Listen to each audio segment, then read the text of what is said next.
Announcement అనేది అంటే society under pass దాటిన తర్వాత బండ ఉంది. మసీదు ఉంది, దాని పక్కన గుడి ఉంది.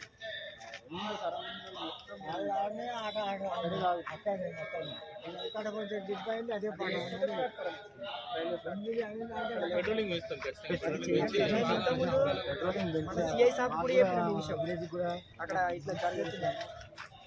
తాగి కూడా తాగి కూడా రైలు కూడా మస్తు తాగుతున్నారు మంది. మత్తులు ఏం తెలియదు. లేకపోతే ఈ ప్రార్థనా స్థలాలు, మళ్ళీ ఈ స్కూల్స్, పబ్లిక్ ప్లేసెస్ లో ఈ రైల్వే ప్లాట్ఫామ్స్ పబ్లిక్ ప్లేసెస్ లో గ్యాదర్ అయ్యి కొద్దిగా సంఘిక కార్యకలాపాలు చేస్తారు సార్. అటువంటి వాటి మీద దృష్టి పెట్టి కొద్దిగా గట్టిగా చర్యలు తీసుకుంటాం. పెట్రోలింగ్ పెంచుతాము. తర్వాత ప్లాట్ఫామ్ మీకు వస్తే రైల్వే స్టేషన్ చాలా